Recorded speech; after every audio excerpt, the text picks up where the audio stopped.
Bien, mis amados, pues como decíamos, el día de ayer estuvimos mirando el capítulo 11 del libro de Jueces, donde la hermana María Cristina estuvo enseñando la historia de Jefté y el trágico voto que hizo Jefté. Pudimos mirar algunos, por ejemplo, dijimos que Jefté, el capítulo 11 relata la historia de Jefté, un guerrero valiente de Galaad que fue rechazado por sus hermanos cuando era hijo de una prostituta. Expulsado de su hogar, se estableció en la tierra de Tod, donde reunió un grupo de hombres que le siguieron. Allí pudimos mirar entonces el llamado como líder en el capítulo 11, en el versículo del 1 al 11, y también miramos que Jefté intentó negociar con los amonitas. Dice que antes de la guerra Jefté envió mensajero al rey de Amón preguntando por qué atacaban a Israel. El rey amonita respondió que los israelitas habían tomado de su tierra cuando salieron de Egipto. Jefté le explicó que Israel no robó esa tierra, sino que la había conquistado porque Dios se la entregó. A pesar de esta explicación, el rey amonita o el rey de Amón no cedió. Luego de esto vimos la victoria de Jefté y el voto imprudente, uno de los puntos más quizás debatido de este capítulo, es que el Espíritu del Señor vino sobre Jefté. Él avanzó contra los amonitas antes de la batalla. Hizo voto apresurado: si me das la victoria, lo primero que salga de mi casa cuando regrese en paz, lo ofreceré como holocausto al Señor. Dios le dio la victoria y Jefté derrotó a los amonitas, conquistando 20 ciudades. También miramos el cumplimiento del trágico voto que hizo Jefté, lo cual él tenía una única hija. Ella salió a recibirlo con danza tamboriles al verla. Se lamentó profundamente, pero sintiéndose obligado a cumplir su voto, le permitió 2 meses para llorar su destino, o sea, para ir a llorar su virginidad. Luego cumplió lo prometido, aunque el texto no dice explícitamente que la sacrificó, por el contexto y lo que dice uno de los versículos, el versículo 39, que ella sirvió todo el tiempo ella estuvo, se mantuvo virgen, no tuvo marido. Así que Jefté no tuvo descendencia, no hubo descendencia de parte de él. Y aprendimos que Dios usa a personas rechazadas, que las decisiones apresuradas traen consecuencias y que Dios no exige sacrificio humano. Eso quedó totalmente claro según el contexto, que Jehová Dios no acepta sacrificios humanos. El día de hoy continuamos con el capítulo 12, el cual está en manos de nuestro hermano Lázaro Manuel Taveras. God bless you. Amén. La hermana Karina quería decir algo. Tiene la mano levantada. No, era que eso mismo, lo que estaba hablando Jorge, que ayer estaba un poquito confundido, porque cuando María estaba explicando que estamos de acuerdo con María, porque decía, no, porque que se repiten, eran hoy que mucho nombre, entonces era como confundida, todo, estaba ayer. Y en verdad, cuando uno se pone a leer, no es muy fácil de entender el capítulo de ayer, muy fácil. Eso era que Ok, quería aportar, que lo entendí muy bien después que estaba leyéndolo tranquila. Amén. perfecto. Amén. Entonces, bueno, sin más, vamos a comenzar entonces con el capítulo de hoy. Como ya el hermano Jorge les adelantaba, un capítulo bastante corto, Solo consta de 15 versículos. Déjenme compartirle pantalla para que puedan ver la diapositiva. Ahí pueden ver mi diapositiva, ¿verdad? Sí. Amén. Amén. Ahí se oye. Muy bien. Bien. Bien, mis hermanos. Bien, como el hermano Jorge ya les había dado un preámbulo, un resumen del capítulo de ayer. El capítulo de hoy es continuidad de lo que sucedió ayer, porque luego de que terminó esta batalla con los de Amón, eh, luego de esto y luego de pasar lo del el sacrificio o la promesa que le había hecho Jefté al Señor, y ya sabemos qué fue lo que pasó, el hermano Jorge lo explicó bien. Luego de esto, dice en el capítulo 1 que los de Efraín, los de la tribu de Efraín, se reunieron y se levantaron en contra de Jefté y le dijeron a Jefté, le hicieron una pregunta y le dijeron, ¿por qué fuiste a hacer guerra contra los hijos de Amón y no nos llamaste para que fuéramos contigo? Pero luego de esto le dicen, nosotros quemaremos tu casa contigo. O sea, es bastante fuerte el reclamo que vienen a hacer los de la tribu de Efraín a Jefté, juez de toda lo que era la parte de Galaad. Y como vamos a estar viendo hoy este capítulo, pero lo vamos a estar viendo por medio del título o de el nombre que quise ponerle, Orgullo, conflictos internos y la justicia de Dios. Vamos a ver cómo todo esto se pone de manifiesto en este capítulo.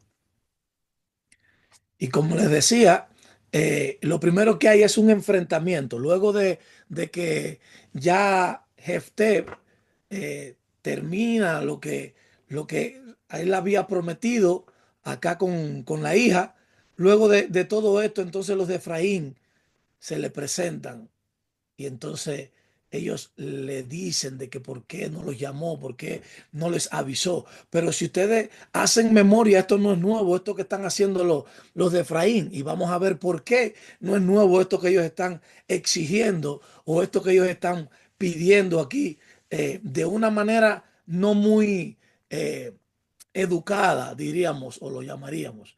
Lo cierto es que ellos le dicen a Jefté que por no haberlo llamado, ellos le van a prender candela, le van a prender fuego a la casa de Jefté. Y dice que se reunieron los hombres de Efraín. Esto sugiere una actitud de superioridad, pero también de resentimiento. Efraín había hecho algo similar con Gedeón en Jueces 8 del 1 al 3. No sé si lo recuerdan, cuando ellos también le dicen a Gedeón de que por qué Gedeón no los había invitado a la batalla contra los madianitas. Pero Amén. en aquella ocasión no ocurrió nada porque Gedeón le dijo a ellos, mira, lo que yo hice con los madianitas realmente no es nada con lo que ustedes hicieron. Porque recuerden que de los dos príncipes de Madianita se habían dado a la fuga y ellos los estaban persiguiendo, pero quienes lo capturaron fueron los de Efraín. Y entonces ellos le dicen, mira, en otras palabras, todo el mérito te lo llevaste tú porque tú fuiste el que, el que lograste capturar a los príncipes. Y entonces dice que esta respuesta aplacó eh, el enojo o la ira, pudiéramos llamarlo así, con que venían los efraínitas contra Gedeón. Pero en esta ocasión ellos vuelven a hacer lo mismo y se levantan otra vez contra este otro juez que es Jefté y le dicen lo mismo. Ven acá, mira, porque no nos llamaste y no nos hiciste partícipe de la victoria, entonces nosotros te vamos a quemar en tu casa. O sea, eso muestra una actitud un tanto arrogante, una actitud de superioridad, no sé, muestra también falta de unidad entre las tribus. Egoísmo. cosas que se ponen de manifiesto aquí, que vaya, realmente es digno de ponerle un ojo a esto, ya que no es muy distinto hoy en día. Todas estas cosas ocurren dentro de la iglesia y es lamentable. Esto es, están fajándose, están yendo y levantándose en guerra hermanos contra hermanos. O sea, una tribu o estas 12 tribus, Dios las llamó como una sola, como un solo país, como un solo pueblo. Y se están levantando unos contra los otros. Y Dios los llamó a ellos y les dijo, ustedes serán mi pueblo y yo seré su Dios. Y van a adentrarse en la tierra prometida, tierra que yo les daré. Y en ningún momento entre las instrucciones que le dio Dios, Dios les dijo, se van a levantar entre ustedes. No, Dios les dijo, ustedes van a conquistar la tierra y van a pelear contra los que poseen la tierra. Pero en ningún momento estaba la instrucción que se iban a levantar entre ellos. Lo otro que le dice es, quemaremos tu casa contigo dentro. O sea, Ay, es Dios una mío. casa brutal. Santo Dios mío. La tribu de Efraín no solo está indignada, sino que está dispuesta a tomar medidas extremas contra Jefté, lo que revela el nivel de división que había en Israel. O sea, había falta de unidad, no había división entre ellos, no tenían ni siquiera el temor de Dios de levantarse contra un hermano. Pero recordemos que de dónde es que era juez Jefté. Jefté era el juez de la parte del este, lo que era la Transjordania, el este del Jordán, que era lo que contemplaba todo Galaad, las 2 tribus y media. Y recuerden que se habían levantado un monumento para que ellos no fueran olvidados. Y todo esto, mis hermanos, lo cierto es que ya miren lo que está sucediendo. Ya se están levantando unos contra otros. Jefté responde que sí pidió la ayuda. Escuchen esto. Jefté sí pidió la ayuda, pero no recibió respuesta. Se sintió obligado a actuar solo, lo que sugiere que Efraín pudo haber ignorado intencionalmente su pedido, porque lo primero que le responde es de que Jefté respondió, eso es en el versículo 2. Jefté respondió, yo y mi pueblo teníamos una gran contienda con los hijos de Amón y os llamé y no me defendisteis de su mano. O sea, yo les pedí ayuda, pero ustedes no respondieron y al no responder, nosotros tuvimos que sacar la cara. Nosotros tuvimos que dar el frente. Lo cierto es que ahora ellos vienen y vienen no con buenas intenciones, vienen con una amenaza brutal, pero vienen también con ese aire de superioridad, porque de luego vamos a ver que la tribu de Efraín era una de las tribus más fuertes que había. Y lo cierto es que ellos vienen decididos a todo. Lo otro que podemos ver acá es déjenme ver que lo tengo por acá porque aquí no lo puedo leer bien. La batalla y la prueba del Chibolet. Los fugitivos de Efraín, ellos llaman, o sea, los de la tribu de Efraín, ellos llamaron a los de Galaad, los llamaron fugitivos de Efraín. Y esta palabra fugitivos es un insulto despectivo que implicaba que los galaditas eran inferiores o eran mezclados, ya que vivían al otro lado del Jordán. Oigan lo que implicaba esta palabra que ellos le llaman a los de Galaad, que sabemos que son las 2 tribus y media que quedaron del otro lado del Jordán. Ellos lo llaman fugitivos y al yo buscar lo que significaba o lo que ellos quisieron decirle fugitivos de Efraín, esto significa que es un insulto despectivo. O sea, ellos lo tiraron, lo veían como inferiores a ellos. Implicaba que los galaditas eran superiores o que quizás ellos estaban mezclados, ya que vivían al otro lado del Jordán. Y otro factor clave que vemos aquí son los vados del Jordán, que era donde estaban posicionados los de Galaad, y dice que estos son puntos donde se podía cruzar el río, estratégicamente importantes para controlar el movimiento de tropas. O sea, a esto era lo que ellos le llamaban los vados del Jordán. Ahora, sucedía algo, y era que cuando los de Efraín querían cruzar, o cualquiera que quisiera cruzar el Jordán, ellos le preguntaban y les decían que de dónde eran, a qué tribu pertenecían.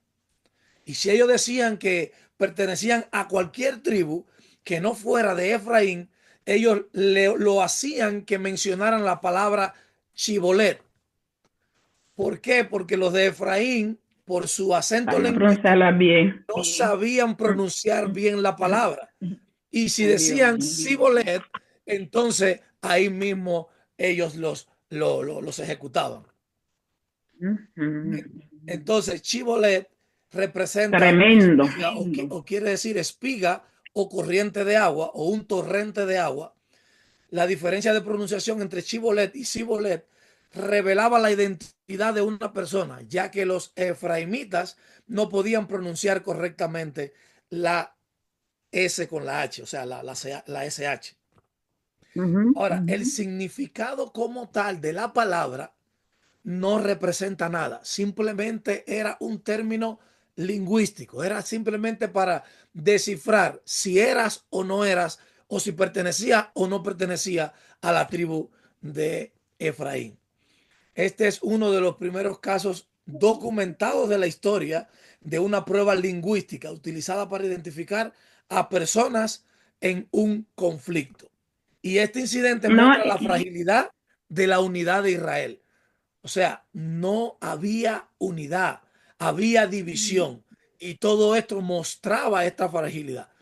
Porque lo cierto es que Jefté, al él recibir la amenaza que él recibió de los efraimitas, él reunió a todos los varones de guerra de Galaad, que eran de las dos tribus y media, y ellos vencieron a los efraimitas. Ellos se levantaron contra, o sea, pelearon, se enfrentaron los del este contra la tribu de Efraín. Y en este enfrentamiento resultó, resultó victorioso Jefté con los de Galaad. Y le decía que este incidente muestra la fragilidad de la unidad de Israel, y en lugar de luchar contra enemigos externos, que era lo que les explicaba ahorita, estaban matándose entre sí. ¿Por qué? Por orgullo y conflictos tribales, o sea, entre las tribus. Y esto en ningún momento, mis hermanos, fue la orientación, en ningún momento fue la instrucción del Señor. Cuando el Señor los sacó de Egipto y les dio la promesa de una tierra prometida, en ningún momento la instrucción era pelear entre ellos. En ningún momento la instrucción era levantarse hermano contra hermano. Al contrario, era enfrentarse a enemigos externos para poder conquistar la tierra que Jehová les había prometido. Luego de esto podemos ver la muerte de Jefté y otros jueces menores. Jefté juzgó a Israel por 6 años, dice este capítulo, y murió Jefté galadita y fue sepultado en una de las ciudades de Galaad. Jefté tuvo un gobierno breve en comparación con otros jueces. Hubo otros jueces que lideraron por muchos más años. Su liderazgo estuvo marcado por el conflicto tanto con Amón como con su propio pueblo. O sea, vemos que como ellos pudieron vencer a los amonitas porque Dios los entregó en sus manos, pero también su mandato, el tiempo en que él gobernó a Israel, estuvo marcado también por el enfrentamiento que tuvo con su propio pueblo, que recordemos que el capítulo menciona de que murieron 42,000 efraimitas. O sea, no es una cifra pequeña, es una cifra significativa, y podemos ver aquí lo que trae, lo que trajo como consigo lo que es el orgullo, la falta de unidad, la división entre hermanos, trajo consigo la muerte de 42,000 hermanos. Ahora, después de Jefté se mencionan 3 jueces menores: Ibsam, Elón y Abdón. Se sabe poco de ellos, pero algunos detalles son interesantes. Como por ejemplo, del versículo 8 al 10, dice que Ibsam tuvo 30 hijos y 30 hijas, lo que sugiere un linaje poderoso y posiblemente alianzas matrimoniales para fortalecer la unidad tribal. ¿Por qué aquí mencionamos las alianzas matrimoniales?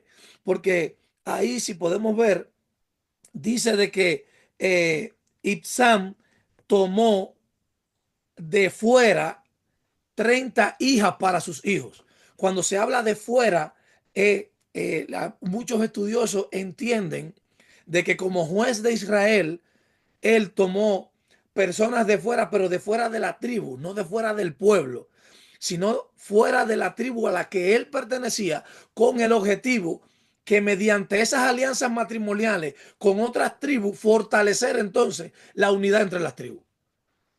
Esto es lo que muchos estudiosos creen que pudo ser estas 30 hijas que él buscó de fuera para poder eh, dársela a sus hijos. Pero fuera quiere decir fuera de su tribu en otras tribus. Otro de los jueces fue Elón, que se menciona del versículo 11 al versículo 12. Era de la tribu de Zabulón, una tribu menos prominente en la narrativa de los jueces, una de las tribus menos prominentes en la narrativa de los jueces. Y estos jueces se le llaman jueces menores porque realmente no se narra mucho de ellos, no se habla mucho de ellos, solo menciona de que fueron jueces y que en un tiempo determinado ellos lideraron las tribus de Israel. También está Abdón, que lo menciona el del 13 al 15, dice que tuvo 40 hijos y 30 nietos, lo que indica una gran familia y un posible periodo de prosperidad. Estos jueces representan una fase de relativa estabilidad después de los conflictos anteriores. O sea, en el mandato de estos jueces no se narra o no se ve implícito que haya algún conflicto o que haya habido algún conflicto militar, por lo menos relevante, y por eso no se menciona. Solo se menciona la cantidad de hijos y hijas que tuvieron y se entiende de que fue un tiempo de que hubo mucha estabilidad en el pueblo de Israel. Ahora, como datos de interés, yo le traigo, como les había dicho, el uso del chibolet, que fue un identificador lingüístico que ellos tomaron para aquella época y de acuerdo a lo que estaba aconteciendo. En la actualidad, chibolet se usa en lingüística y seguridad para referirse a pruebas de pronunciación o acentos que identifican a personas de diferentes regiones. Las tensiones entre tribus, o sea, Efraín, a pesar de ser una tribu poderosa, tenía problemas con otras tribus debido a su orgullo. La falta de un liderazgo centralizado en Israel facilitaba estos conflictos. O sea, esto es algo que o sea, se cae de la mata, es algo que es bien fácil de poder entender e interpretar. Al no haber un líder, cada uno hacía lo que le convenía y entonces esta tribu de Efraín, eh, como era una tribu poderosa, ellas se vanagloriaban de eso, del orgullo que tenían. Y otros paralelos con otros conflictos en la historia de los jueces 12 es similar a conflictos en otras partes del mundo donde dialectos o acentos han sido usados para discriminar o identificar grupos étnicos. Por ejemplo, en la Segunda Guerra Mundial y en conflictos en Ruanda. O sea, esto es algo que no solamente se utilizó en este tiempo, sino es algo que se ha venido utilizando en el cursar de los años para poder identificar. Ahora, ¿qué trajo como consecuencia el orgullo, la falta de unidad, la división y la falta de un líder centralizado? ¿Qué consecuencia trajo todo esto? Bueno, esto trajo como consecuencia de que Efraín perdiera 42,000 hombres en la batalla. porque no supo controlar su orgullo. La división dentro del pueblo de Dios pudo ser más dañina que las amenazas externas. Ustedes pueden apreciar esto como la suma de los hombres que murieron en un conflicto entre hermanos pudo incluso ser mayor que cuando se combatieron con los de afuera. Porque cuando Jefté y los de Galaad pelea contra Efraín, muere 42,000. Pero cuando Gedeón y sus 300 se levantaron contra los de Madián, no murió ninguno. Entonces pueden ver la diferencia, cómo lo difícil que puede ser manejar el orgullo, la falta de unidad, la división entre hermanos y entre el pueblo.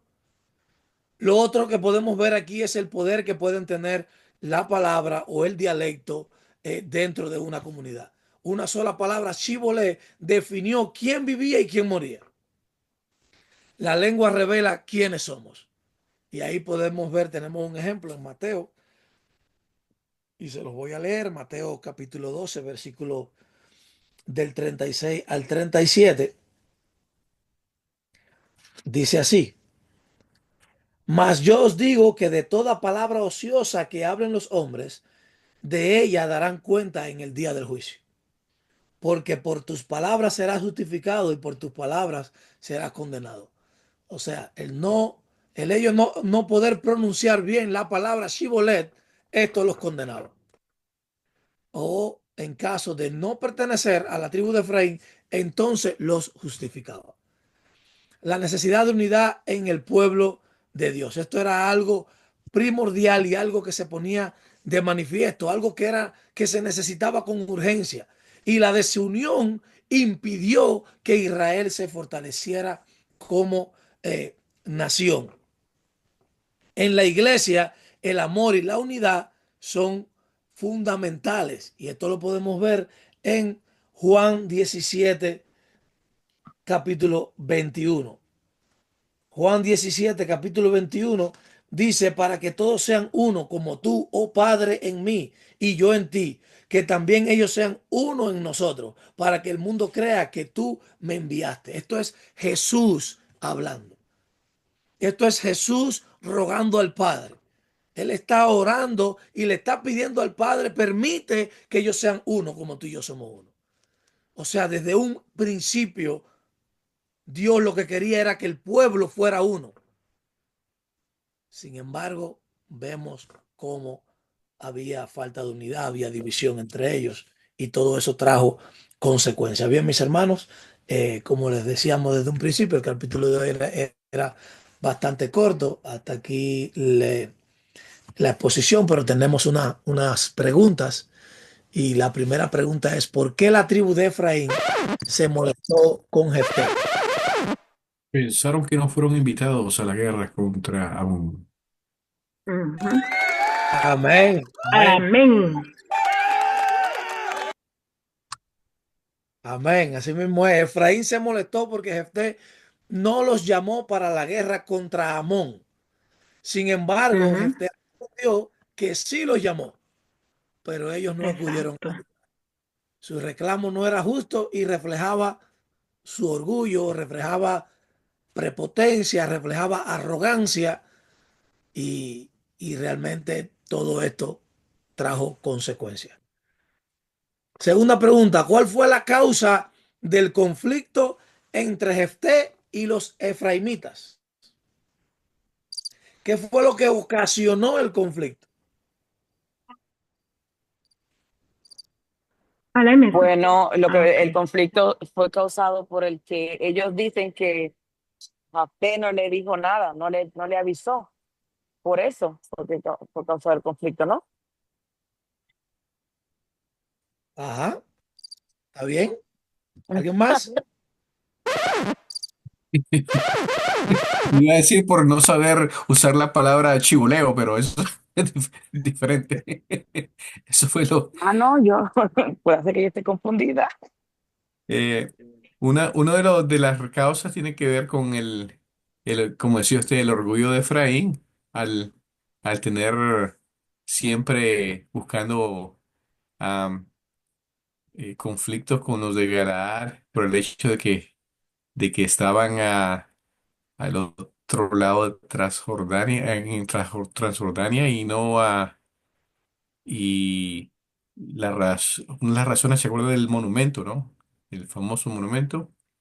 Y lo lleva a tiempos remotos con Gedeón, cuando a similar evento ocurrió y Gedeón usó mucha sabiduría para aplacar sus pretensiones, pero en esta vez no hubo cierta causa y entonces ellos querían pelear contra los galadistas buscando una razón injustificada.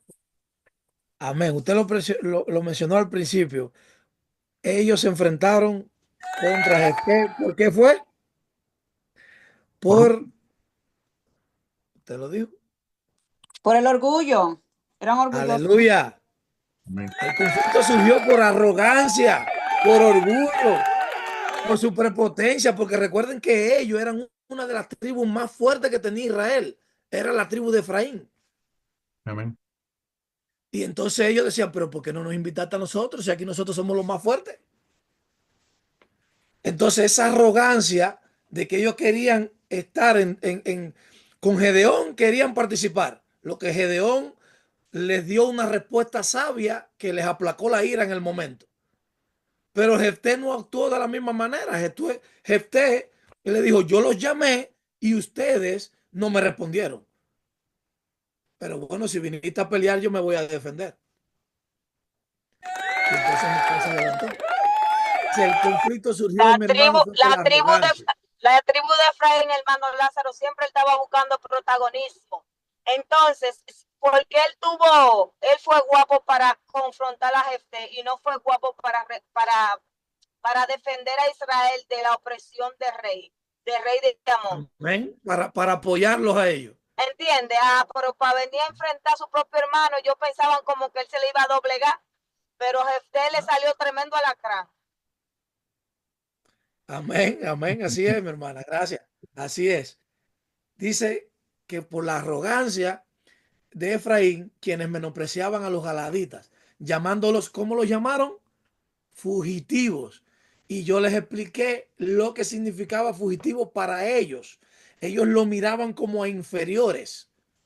Lo cierto es que esto llevó a una guerra interna en la que Jefté y los galaditas derrotaron a los efraimitas.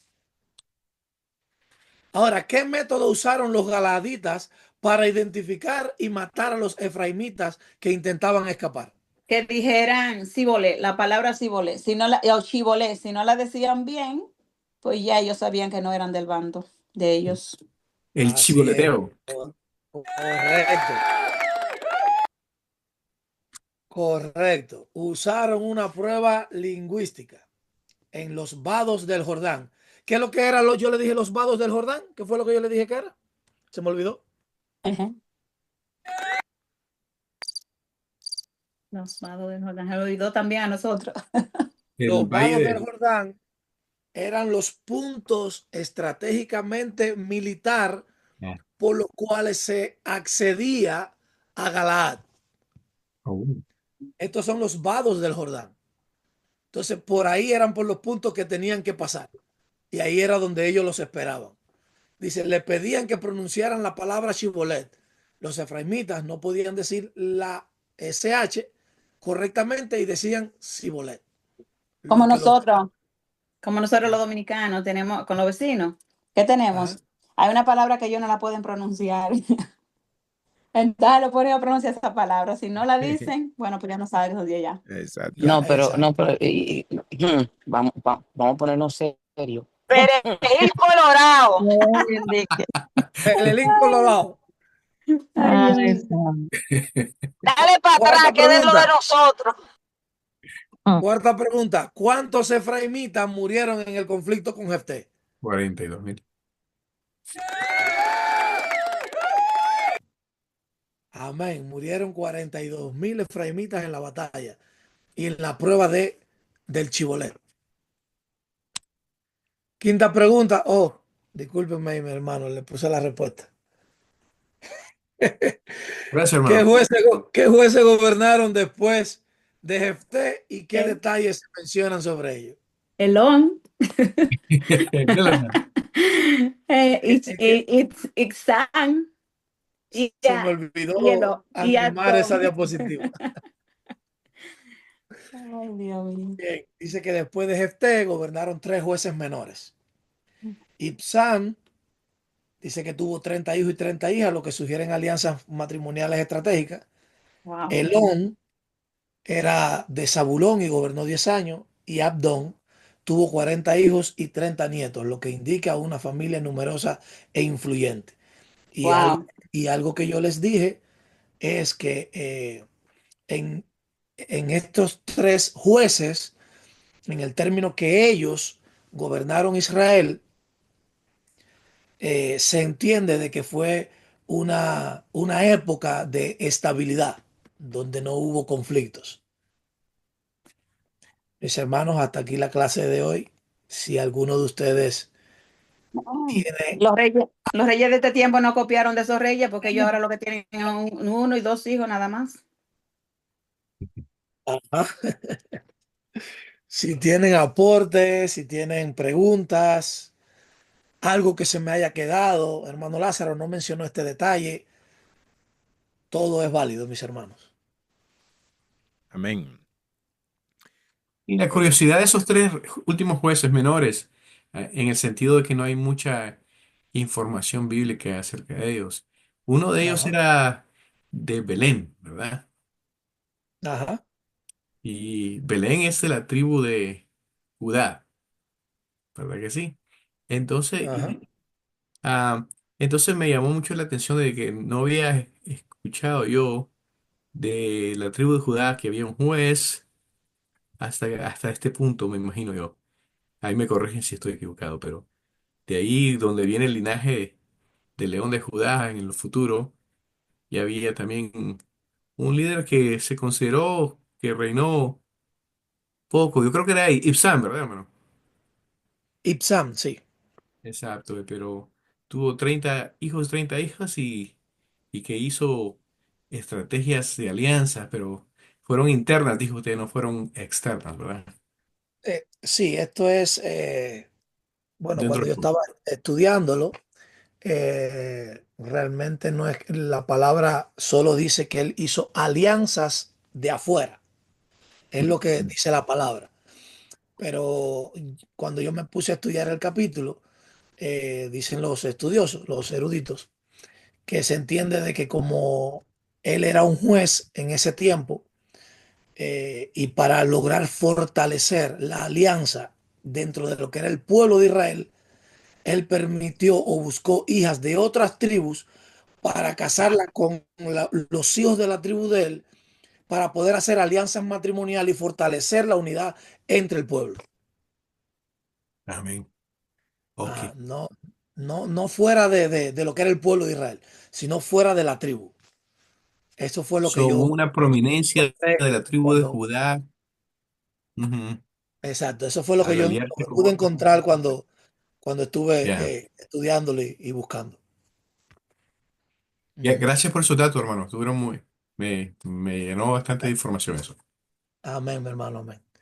¿Alguien más, mis hermanos, que quiera hacer una pregunta, algo que no haya quedado claro, o que quiera simplemente dar un aporte? Hello, hello. Amén. Bueno, Hermano pues, Jorge. amén. Excelente. Gloria al Señor. Bueno, estuvimos mirando un capítulo corto, pero a la misma vez muy céntrico. Me gustaría hacer un aporte y es con relación a la tribu de Efraín. Si nosotros nos vamos al libro de Génesis, capítulo 48, versículo 19, allí vamos a encontrar la razón por la cual Efraín siempre mantuvo ese orgullo, y no solamente el orgullo, sino que también, como explicaba nuestro maestro esta noche, que era una de las tribus más influyentes dentro de todas las tribus, pero especificándose en la que estaban ubicada en la región norte. podemos mirar que dice las escrituras que cuando Jacob estaba bendiciendo a sus hijos y sus nietos, que él es uno de los nietos, ¿verdad? Era hijo de José. Efraín era Ajá. hijo de José, no era hijo de Jacob, sino que allí es donde él bendice a Manasés y bendice a Efraín. Y una de las profecías se cumple más adelante. Y él dice, su hermano menor será más grande que él y su descendencia llegará a ser una multitud de naciones. Ujú. Nosotros miramos a partir de ahí, Efraín creció con este orgullo, no solamente en ese momento, pasaron varios eventos donde él evidenció, mostró las mismas actitudes, incluso hasta allá en el libro de Samuel, lo vamos a estar mirando, cómo él también muestra la misma actitud. ¿Por qué? Porque ellos eran numerosos, pero cargaban una profecía y era de que ellos iban a ser grandes y poderosos y lo tomaron de verdad muy, muy de lleno. Era eso lo que quería realmente aportar, de que la tribu de Efraín venía arrastrando una palabra profética por su abuelo Jacob. Y la otra cosa es que Josué, de igual manera, nace de esta tribu, el gran libertador que deja a Moisés. Moisés, que fue un líder que lideró a este pueblo a conquistar la tierra. eh, Ujú. Josué era de la tribu de Efraín también. Ujú. Entonces, estamos hablando que de la tribu de Efraín nacieron líderes grandes, y esto lo llevaba a ellos a tener ese orgullo, ¿verdad? Mirar quién era Josué. Josué fue el segundo Moisés, y eso es mucho que decir. O sea, no hay un hombre en el Antiguo Testamento con la autoridad y el liderazgo que tenía Moisés. Y el único que pudo sucederlo a él fue eh, Josué. Y al ser de la tribu de Efraín, entonces ellos, donde quiera que llegaban, exigían respeto. Ellos exigían posición, exigían liderazgo. Aparte que también estaban en una parte céntrica, lo cual su lugar donde ellos estaban era un lugar que abarcaba, ¿cómo diría? Era una tierra fértil, así que ellos eran ricos en ganado también, porque el lugar donde ellos estaban, la tierra también producía mucho y ellos estaban muy bien, de verdad. Y todas estas cosas eran parte por las cuales ellos sostenían ese orgullo. ¿Era cuánto, mi amado? Pues, Amén. Amén. Buen aporte, siervo, gracias. amén. Trae más claridad y más luz acerca de la tribu de Efraín, realmente de dónde venía todo ese orgullo y egocentrismo que ellos tenían y que Sí. se creían superiores. Y gracias, gracias. ¿Alguien Increíblemente, más? increíblemente esa tribu, al final, wow, los asirios, ¿cómo se dice? La desvanecieron rotundamente. Después, ellos llegaron incluso a exigir un reino después de Salomón, uno de ellos en la parte norte, este, tomó el reinado y vimos lo que pasó, porque ellos siempre quisieron liderar, siempre quisieron, a raíz de lo que se le había profetizado.